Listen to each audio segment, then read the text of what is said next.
this time, we take you to that contentious city council meeting earlier in the month of May concerning the city providing sidewalks on Florida Avenue. Stay tuned.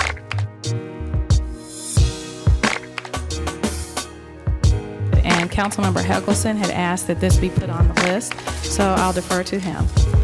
Thank you, Madam Mayor. You know, as we see this, and as I've looked at this project, as you unpack, more that you unpack, the worse it gets, actually.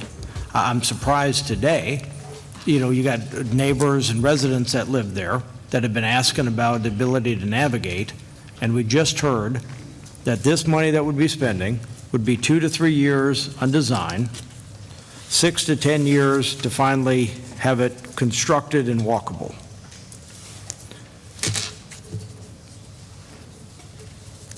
We heard from the city that buses can't navigate under that train trestle.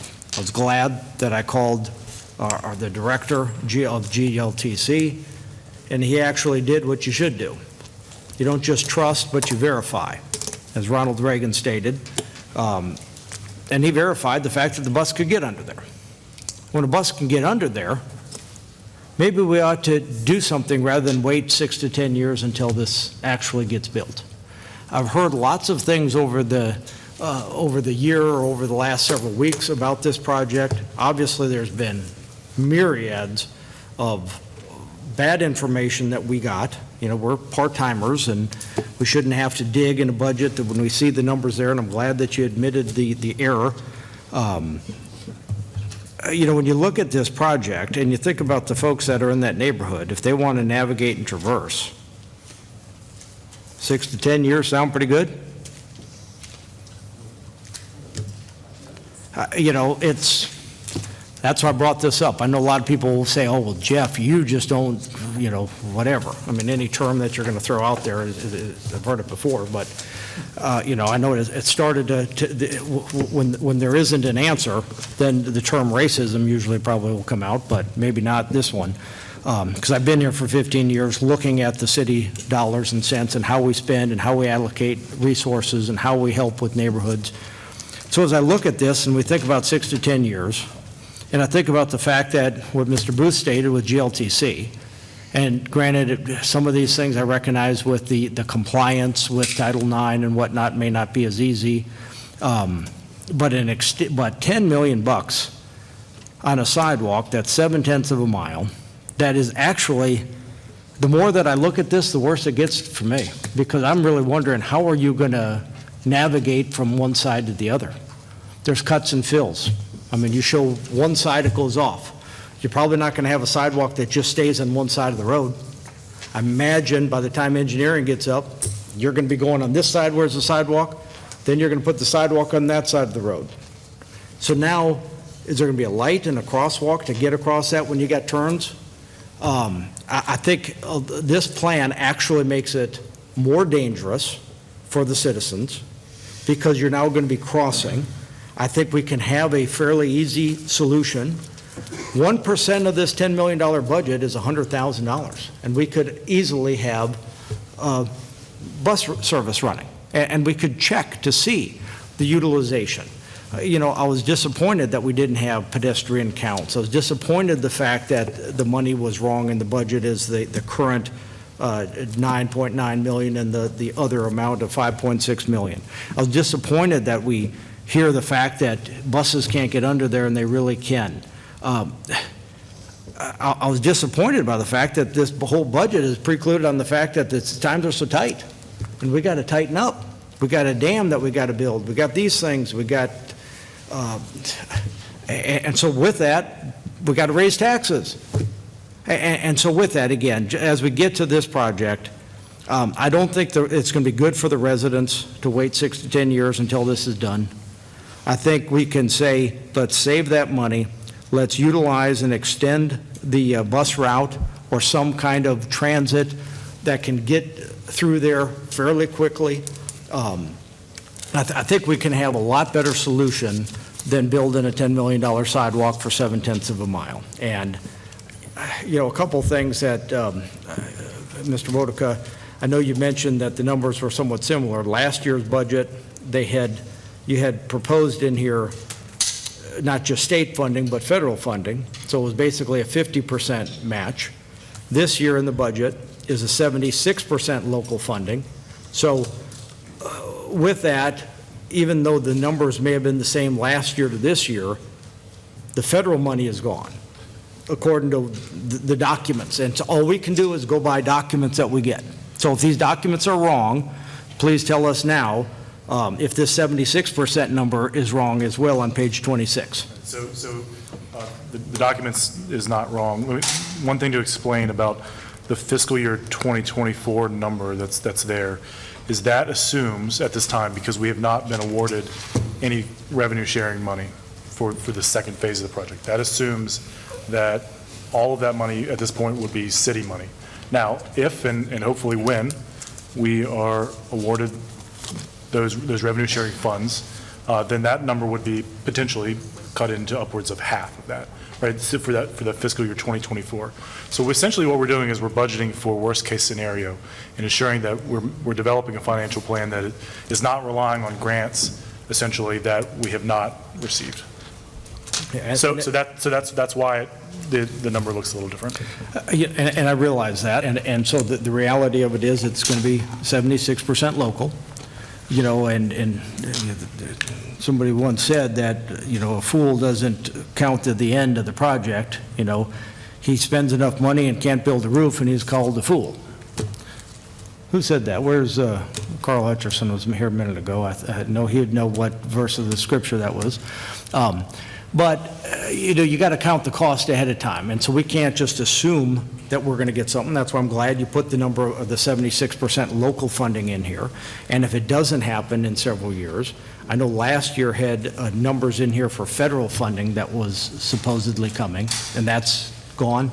Yeah, so we did not receive money for the Transportation Alternative Program for this year, but, you know, certainly we will continue to apply for that. And again, I'm not going to belabor this, but there's lots of things, and just hearing that today, you know, I don't think that's good for anybody to wait 6 to 10 years. You know, I think you could utilize the resources, extend the GLTC, figure out a pattern, and have something fixed fairly quickly, rather than waiting 6 to 10 years till it's done. So, Any further discussion? All right, Councilmember Wright. So I guess I do want to, I have a lot of thoughts about this project. First, I wanted to ask Councilmember Helgeson. He said that this proposal would be less safe for pedestrians. I mean, you can disagree about, and I'm sure we do, about the prioritization of this project, but to say that this is less safe for pedestrians? Seriously? Did you hear what I just said? Yeah, less. Are you kidding me? Do you want me to reiterate what I said? No, I'm sorry. I do have the floor, so if you wouldn't mind holding back, that'd be fine. I thought you were asking me a question. No, well, I am, but I haven't finished my thought yet. But, I mean, we're talking about putting a sidewalk on a street that doesn't have a sidewalk. This is how people can walk safely alongside a street, and we're objecting to that on the... the argument that is being made that it is inherently less safe to put a sidewalk in there is laughable. That is a laughable suggestion. Oh, decorum, please, and the council chamber. Again, thank you. I think we can disagree on the merits of the project and its value and priority, given all of our other needs. That's entirely, I think that's fair game. But I really object to that line of argument, and I just want to make that very clear. Totally understand, and with that, I'll reiterate it for some of us that weren't at the head of the class. When you're looking at Florida Avenue, which we saw the bridges and we saw the pictures, we see on one side, you know, again, I'm trying to look at actual facts rather than just throwing out grandstanding, okay? So that's why I threw that back at you, because I don't appreciate that. Madam So let me finish my explain it. I explained it a minute ago, and I'll explain it again. You're going to make me pick up my gavel, but So when you're on finish. one side of the Thank road, you. and you look down, and it's really difficult, because it's a big hill. Sometimes it's probably, I would imagine, the sidewalk isn't going to be able to be built on the right side of the road the whole way. I got a feeling that there's going to be sometimes it's going to be on the right side of the road. There are going to be other times when a better alternative would be on the left side of the road. And so now if you're having a sidewalk that stops and ends, how do you get from this side of the road to that side of the road? You have to walk across the road. And so that's what I'm saying, is in the instance that if it can't just be built on one side of the road, because there's lots of places in the city, right by my house, Memorial Avenue. The sidewalk is on one side, it ends. It goes on the other side. And unless there's like a crosswalk, we don't want people crossing the street on those turns. And so that is what I said it could be. I didn't say it's inherently going to be worse. I said it could be. Now, how we could fix that is what I mentioned, is by having a bus. I'm sorry. Thank you, Councilmember Wright, and then followed by Councilmember Wilder, who had his hand raised a minute ago. Thank you. I just wanted to make note, and I think it's poor decorum. Councilmember Helgeson said that I wasn't for those of us who weren't at the head of the class. I was referring to myself. I wasn't at the head of the class. You weren't. Well, good. Then neither of us were. Yeah, good. But I thought you were referring to me. Oh, no, you're referring to me. And in which case, if you had, that would be objectionable. Okay, I've said my piece. Thank you. All right, thank you, Councilmember Wilder. Did you have a clarifying point, Councilmember? No, I just wanted to talk about split sidewalks. I just wanted to reiterate that we have split sidewalks all over the city. I walk on Boonesboro Road, and so I have to cross over and take my life in my hands, and I do it because I enjoy walking there. Thank you, Councilmember Wilder. Okay, well, first of all, the plan hasn't been designed yet, so it'll be interesting to see how the plan is designed, so I'll be looking forward to that. I do support this motion. Number one, the plan has been in existence for several years. I know we said they have to wait 10 years for it to be completed. They've waited 17 years for it to come to pass, so I think another 10 years, I guess at least it's on the budget books. It's important to get it started. So we're thankful after 17 years, it's finally getting started. I've been on City Council for about 3 years. I've been on the PDC at the same time for 3 years. And the whole time period, we have discussed this at PDC meetings. That at one point, has anyone objected to that in our meetings? And any point does anyone say, oh, this is not a cost-effective item that of the 3 years that we have had it on our agenda? I have asked about this question as the sidewalks for Flood Avenue in the PDC meeting almost every single time about funding, about alternatives, about cost-saving measures. Why is the cost so high? Can we construct it ourselves? Can the Boy Scouts do it? Can we work with the Liberty Serve Group to do it? I have given so many suggestions that can make it a walking trail. I've suggested so many items, so we have talked about cost-effective measures. So I do believe in that. So we have addressed it for several years. Now, I'm going to say something. We come to council with our own lens. I'm not talking about anyone else. I'm talking about my lens. As African-American male, I come to council with my lens. And my question is, why is this project so controversial? I mean, we've discussed it for 17 years, and I don't understand why was this project used to say this versus another group getting funds. Why is this project should be axed versus another project? I looked on our budget right here, right now. The next project is the Fifth Street phase. The Fifth Street phase. Also, the Wards Ferry Road CVCC roundabout. That's $7.6 million. That's $7.6 million. No one has talked about that. No one has said we need to take money from there and put it with this group or that group.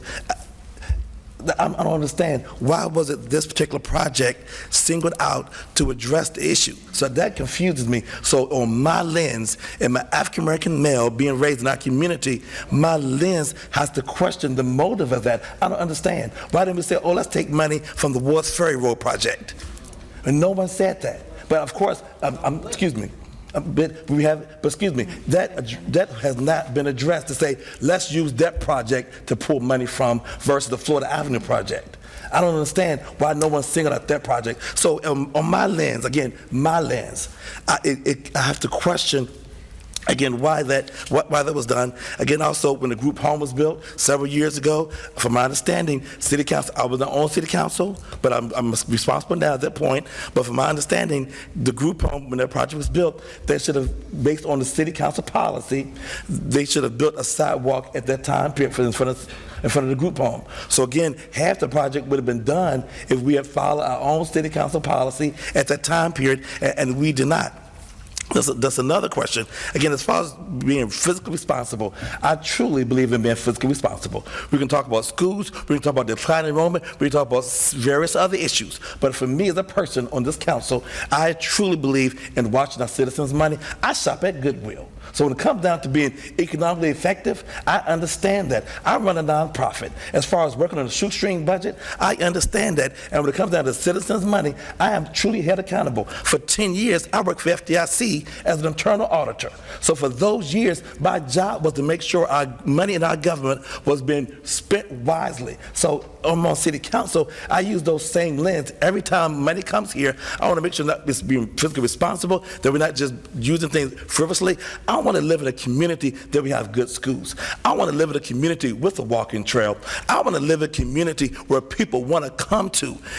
Not saying, oh, I'm going to move to Forest, I'm going to move here because they don't have walking trails, or they don't have good schools, or they have a negative environment, they have a high crime rate. I want to live in a community that people want to live in. So sometimes you have to spend money for that. We have to spend the money for our downtown plan to make sure our downtown, where people want to move there, where businesses want to come there. I want to live in a community like that. Some people don't want to live in a community like that, so that concerns me. We need to be the cheerleaders for our school system. We need to say something positive about our kids in our school system. Not just say give them money, but also make sure they're accountable, but also speak something positive. Sometimes I hear any positive words about our school system, all the awards they're winning, from the arts to the athletics to the various teams. We don't give anything positive, so that concerns me. In the 3 years I have been on city council, I have never received so many emails that I have received for this project. That concerns me. I mean, one email, honestly, the person said, I am completely disgusted at your lack of concern for the men that sacrifice their lives. They said they're completely disgusted with me. I am a foster parent for 20 years. I do not have any biological children. I have raised over 30 children that are not mine. But this person is completely disgusted with me? I'm sorry, I have a problem with that. You know, I understand when you're in this role, you have to take on this position, and I understand that. But I have a concern with that. Every time I pray on city council, I say, bless our firemen. I say, bless our policemen. I say, bless our city workers. So, but then I get an email like this who does not know me. I have been awarded by Oprah, by Paul Newman, but a person is disgusted with me, and I have given my life to serve our community, and I get an email from someone who does not know me and say they are disgusted with me? That's sad. How do you write an email to people that you don't know and say, I'm disgusted with you? So I have a concern with hundreds of emails that were all negative, addressing the issue for issues that don't know me. And also, the budget process has been going on since December. I don't understand why some of these issues were not brought up in December. So that's why I stand with the budget. I stand with the proposal. I support this issue of addressing, getting it started after 17 years. I support the sidewalk on Florida Avenue. Thank you.